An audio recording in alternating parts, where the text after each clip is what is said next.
Ten.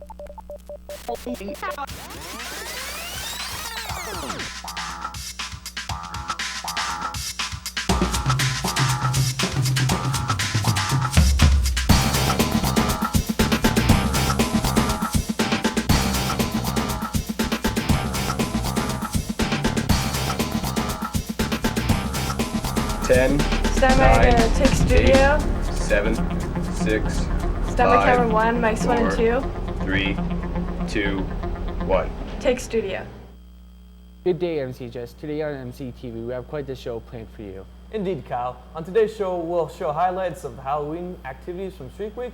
We also have to take a look at JV Volleyball Tournament and Nate's Open House. But first, our top story. One of the hot topics of the 2011-2012 school year has been the changes occurring to the school smoking policy. However, contrary to popular belief, it has not been a change in policy, rather a change of enforcement. That's causing headaches and confusion among the smoking population here on campus. Austin Kennedy reports. Staff and students here at MCHS learned at the beginning of the year that the smoking pit has a new location. I interviewed Mr. Eystutter to see why he enforced the rules on the smoke pit this year. The rules were always in place. We're just enforcing them this year. Because the school district, Greater St. Albert Catholic Schools, has the rule that smoking is not allowed on school property anywhere. So we were just taking an old rule and making sure it's followed. I interviewed staff and students to see what their opinion on this topic was. Here are their thoughts. I think that it should be our choice where we want to smoke and if we want to smoke or not. So I don't think he should tell us what we should do and where we should go. I think that the rules are pretty stupid. He makes it so that we can't even smoke at the corner. We're not doing anything wrong being near the school. I think it's a great idea. I think students aren't allowed to smoke underage, so we shouldn't be condoning it by allowing it on school property. I think the enforcement was necessary because at the school we can't promote something that's against the law. The problem is when they go off school property, then they claim that's a good reason to be late. So of course this is all part of a bigger picture, but they were late when they were on school property. So either way, I think we need to stick to the law and we need to abide by the law. I got a ticket about 2 weeks ago because I was smoking on public property that I wouldn't have gotten if I had a place to smoke on the school property. I think that's something that the school should deal with, not the local authorities. The smoke pit enforcement was a great thing for many students because of health issues regarding smoking. Here are some students that think that. I think it's a good way to get people to stop smoking, at least at the school. Smoking's bad, so I think it'd be good that they can't smoke here. So. I don't think the school should be allowing people to smoke across the street or on school property. I am proud of the school for enforcing that. I am completely against smoking. Even though I still smoke, I am still trying to quit. For MCTV News, I'm Austin Kennedy. The spookiest time of the year has passed, but the week before Halloween, MCHS Student Council got the school pumped up for the scary occasion. Then on Halloween day, students and staff alike dressed up in their costumes completed during lunch to see who had the best costume in the school. We sent Kyle Mader to report the ghoulish event. Final week of October, MCHS will celebrate Halloween by participating in events that demonstrates the festive day. I went out to students to ask how they felt the events went for them. They were fun. I like watching and participating in Spider Wall, which was really amusing, but I sucked at it. It was really fun though. They went pretty well for the most part. I saw most of them. I didn't see some of them.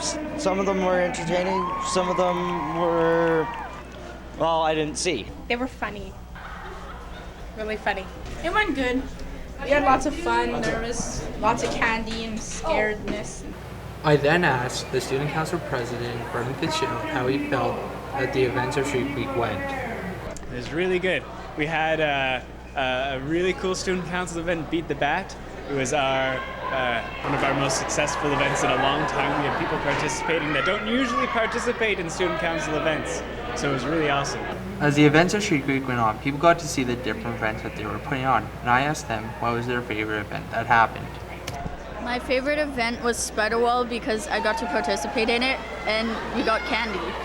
The screaming thing, that was funny. Because everybody kept on either failing or they were winning. And it was funny when we're just kind of sitting there, and then some random person would scream, and then be like, oh my god. My favorite event was So You Think You Can Scream, because everybody screamed. So You Can Scream, because I was deaf after. Definitely the Beat the Bat contest.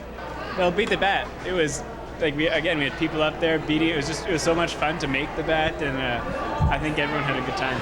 It looked like that people had fun during the week and that they really enjoyed how the events went.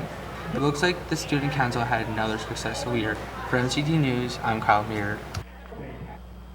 So this weather has been pretty snowy and miserable. To find out whether this weather will continue, let's check in with our weather specialist, Jacob Roy. Yes, boys, weather is going to be very snowy, but let's look at our national forecast, shall we? Look up in Whitehorse, it's going to be -19 with some snow. Yellowknife, it's going to be -20 with some cloud and some snow. And look at Vancouver, it's going to be nice and warm weather with some chance of rain.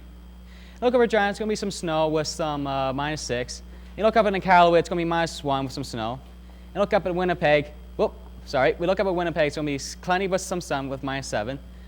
And we look up here at Montreal, it's going to be -4 with some snow and rain. And look up at Halifax, it's going to be with some chance of rain and +12. Same with St. John's, Newfoundland with some +11. Now let's go to our provincial forecast, shall we? Okay, up here in high level is going to be -17 with some sun and some snow. And the rest of Alberta is going to be some snow with some sun. So Grand Prairie is going to be -14, Jasper -3, and Banff -3 as well. And look up in Red Deer, it's going to be some clouds and some snow with some -3. And Calgary, the exact same thing with 0 degrees. And Medicine Hat is going to be some snow and some rain with +5. And Edmonton's going to be -13 with some snow. And Fort McMurray is going to be -15, with some snow. Now let's go to our current conditions, shall we? It's going to be snowy with -10 with winds at 25 kilometers. And relatively humidity is going to be 79%. Sunrise is going to be 8:03 a.m. Sunset is going to be 4:33 p.m. Now let's go to our weekly forecast. Thursday is going to be snow with -9. Friday is sun and some cloud with -15. Saturday is going to be sun and some cloud with some -19. Sunday is going to be sun and some cloud with -18. Monday is going to be sun and cloud as well with -10. And Tuesday is going to be sun and cloud with -1. And Wednesday is going to be sun and cloud with +3. Now let's go back to you boys in the studio, shall we? For many students at MCHS, this will be their last year before graduation. For many, future plans are still uncertain, along with many other post-secondary institutions. The Northern Alberta Institute of Technology held an open house for prospective students. MCHS students went on a field trip to check out what NAIT has to offer, and we sent Jacob Roy to file this report. Every year, NAIT has an open house in the month of October. So on the 14th and 15th, NAIT offers and shows students all across Alberta, and even students here from MCHS, to show us what they have at their school and what it takes to apply here at NAIT. The program is mobile crane and hoisting programs, which is mobile crane operators and boom truck operators. And mobile crane is a 3-year apprenticeship. We teach technical training for first-year apprentices and third-year apprentices. Second year is just hours on-the-job training. You have to have a job as an apprentice before you can come to the technical part of the program at NAIT, and the same with boom truck. But boom truck is just a 1-year apprenticeship, and they come to school for 6 weeks in that year. Program is construction engineering technology. You can apply online, and they would like you to fill out a career investigation report, basically just a 1-page essay, and you can go interview someone that's in the trades, so project management, estimating, whatever you're interested in, and just write out what the career is and why you would like to be part of that career. And they'll review that in your application, and then you'll go to an interview. And basically 200 people apply every year, and they choose about 60. So between the career investigation and the interview, they decide whether you're a good fit for the program or not. I'm in the NAIT Photographic Technology program. I'm in the second year of the course. It's a 2-year program. To get into the program, you need to apply online or in person to NAIT and fill out a career investigation, which involves you researching the industry to kind of show your interest and prove that it's what you want to do. Well, to get in, just make sure you have good English mark, good social mark. If you have drama or if you have any experience with film, make sure you put that down and do a good career investigation. For first semester, it's a lot of theory. You're kind of sitting in class, you're not really going out and doing much. You kind of learn about the camera, but you're not really shooting anything. Second semester, you want more, and you do a show called Second Edition. Just goes online, doesn't go on air or anything like that, but it's good practice. And then in third semester, we do an actual new show that airs on MCTV every Saturday at 6. And we go out and we shoot all of that. We do all the stories, we write everything, we shoot everything, everything's done by us. And then fourth semester is a practicum, so then you go out and you actually get a job. Well, now you know what it takes to get into NAIT. And as you can see, I didn't manage to get every program here at NAIT. As you can see, NAIT has a lot to offer for students that wish to become a biologist, or even possibly become a physicist, or even become a teacher like we have it here at MCHS.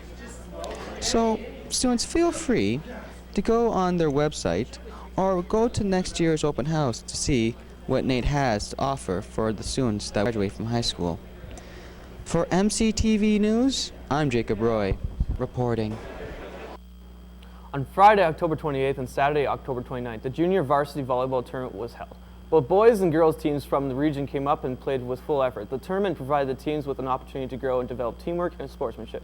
While providing MCHS with the opportunity to promote our school reputation, Dakota Fleming brings us this report. October 29th, 2011, MCHS hosted the JV Volleyball Tournament. Both boys and girls did exceptionally well, with the boys placing second and the girls taking first.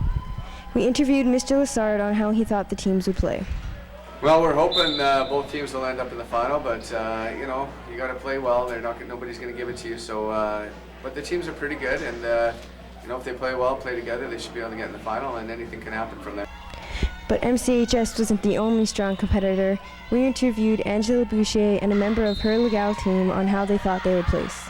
Yes, of course we enjoy it because it's a great community. The girls are awesome kids and they're all good friends. And they came to our tournament, so we're returning the favor. And hopefully we'll beat them on their home turf just like they beat us on ours. I think we have a pretty good team. It really depends if the girls are on their game. But there's some pretty good competition here, so I'm positive. You know, I'm positive that we're going to do well. We're here to play volleyball. We like winning. We're here to win. We're going to take it home. But winning isn't what the tournament was all about. Just to see the girls work together because they've came so far throughout the season. Yeah, just to see them all working together and cheering and having fun on the bench and stuff. The part I like about it is that the kids get to be involved and just play volleyball and get to meet friends and have fun and compete against each other. That's why we do it. There's a lot of work that goes into tournaments, but we do it so that the kids get these experiences and they enjoy their time at MCHS and they have fond memories to look back at. For MCTV, this is Dakota Fleming signing off. Well, that's our show today. Thank you for tuning in. Join us again 2 weeks from today when our stories will be a look back on the Remembrance Day ceremonies held at MCHS and in Morinville, as well as the behind-the-scenes look at the preparations for this year's school play, The Pyres of Penzance. Before we sign off MCTV, we'd like to remind students to support the Stuff the Turkey campaign. Simply bring us non-perishable food items to your period 5 classes and be eligible for some cool prizes. More importantly, all items go directly to the food bank, families who desperately need it. For all of us at MCTV News, I'm Kyle Mader. I'm Mark Bichon. And I'm Jacob White. Have a good day.